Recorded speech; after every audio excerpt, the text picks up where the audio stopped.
What is up, everybody? It's January 27th, 2026, and wow, what a week it's been. We have the Alex Pretti shooting with the ICE incident, where I believe it was a 100% justified shooting, and reason being is because Alex Pretti was a defector. He was an insurrectionist. He was a criminal. He was trying to thwart lawful ICE operations, which were already greenlit by the president. And these were lawful operations. These police officers were not acting in a sense of a tyrannical police state at all. They were on assignment. They were to arrest illegal immigrants. They were to arrest fraudsters. They were to arrest the rapists. They were to arrest the pedophiles. All of the people that have been in a database that we've already put into a database. A lot of these people that you've seen on the Nick Shirley expose, where he exposed like $8 billion worth of fraud out of these Somali daycare centers, where they had no kids at them. Again, whether that's money laundering or trafficking, where are the kids? These are all important questions that we need to ask. Where are the children, and who are these people? And at the end of the day, Alex Pretti, to me, in my opinion, ultimately was no different than Renee Nicole Good, where these were, interestingly enough, they were found to be in the same signal chat where they were alerting other protesters in the area of ICE operations and ICE vehicles as they were coming into the location of where the incident occurred, which is very interesting. And there were already protesters there in the area. This smells very much like a Soros-funded op. This smells like a black op. This smells like a CIA operation, and it seems as clear as day to me. And ultimately, we have to remember that somebody died, somebody's life was lost, but what a lot of people aren't talking about that I see on Facebook or TikTok or all of these liberals and crazy radicals that want to go overthrow the government because they see ICE as Nazi, ultimately, what they're missing is that this is law enforcement. This was law and order. And ultimately, Alex Pretti wanted to defy law and order. He wanted lawlessness. No different than Renee Nicole Good, who accelerated her vehicle at an ICE agent and nearly killed him. What happened if he would have died? What would have happened if this ICE agent died a few days ago with Alex Pretti? What would we have thought then? And as a police officer myself, this is why I really hold the same exact position that I had originally. I see this as a 100% justified shoot, and I don't see anything wrong with the actions that the officers did, other than maybe the last 3 seconds of the videos I've seen where a few of the officers were backpedaling and still firing.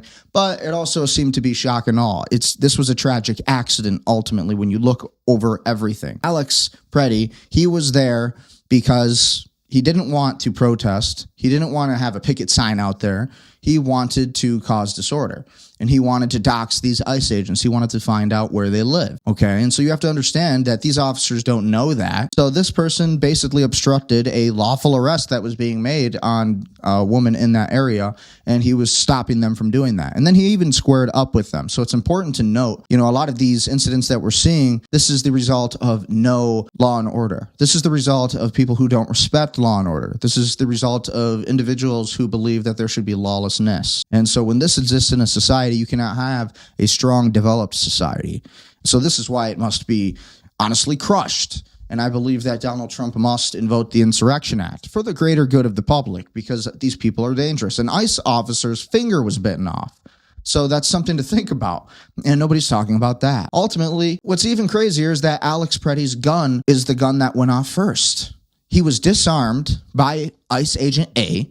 If you watch any of the videos, then ICE Agent B, who fired upon him, basically fired only milliseconds after that first shot was pulled. Basically showing that these officers were all looking for the gun in that skirmish within the millisecond period where the gun was disarmed off of Alex, and then basically the gun had went off by itself. You can see it in the video, and it's basically like something with the safety switch of the P322 6R pistols, which is what this was. And by the way, mind you that Alex Pretti he had 2 fully loaded magazines. So who's talking about that? Nobody wants to have that conversation. So who are these people? Okay, they're alerting a bunch of insurrectionists. They're basically aiding and embedding criminals. That's already a crime in itself. And to dox ICE agents and with intent to obstruct a law enforcement investigation, this man should have had prison time, maybe 9-10 years prison time. And so you tell me, maybe I'm wrong, but that's just my stance on that. 100% justified shooting, undoubtedly. And after looking at all the different videos, all the different facts, the action that caused this was Alex Pretti being there and being in the middle of the road, trying to dox ICE agents, stopping them from doing lawful work, not police state work, not arresting innocent people. These people, ICE, were arresting very illegal people, illegal immigrants, and many of these people fraudsters, the very people that Elon Musk has been trying to expose. Billions of dollars found in fraud. What are you doing to expose fraud? We need to have a more mainstream conversation about what we're going to do about the media and how much control it has over the minds of the masses. Because now you have people on the right that are basically infighting. You have a lot of people who are now saying that Israel is involved. And I do not believe Israel is involved in this, because ultimately the radical left is the radical left. We've always had this problem of the radical left, and every country does. Every country has the traitors and the treasoners and the insurrectionists.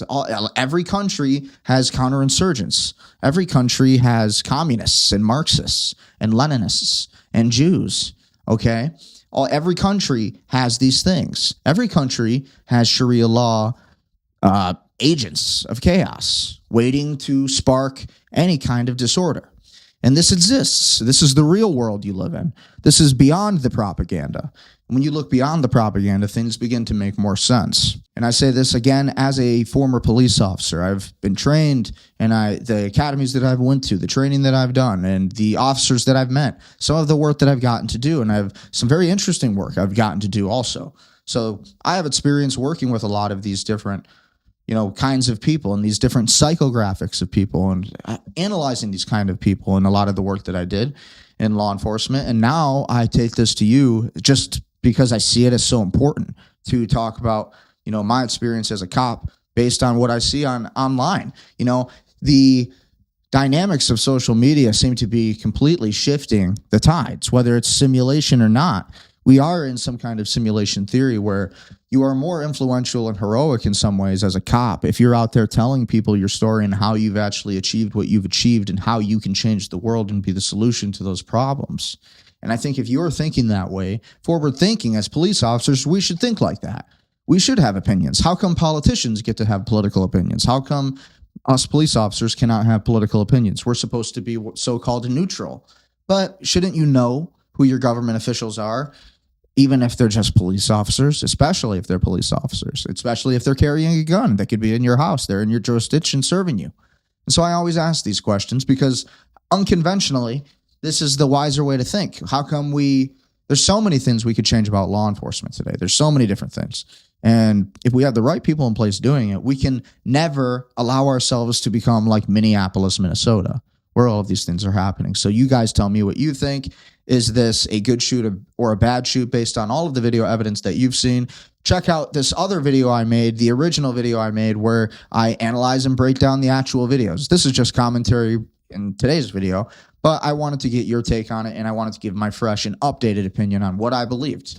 And so you guys tell me, what do you guys think? Be sure to like, share, comment, subscribe, and follow for more content like this. I'm trying to grow this account, and we're trying to scale for you to give you the best information possible. So see you next time. And if you need to work with me, you need to grow your business, you want to grow in real estate, DM me, and we'll talk. See you next time.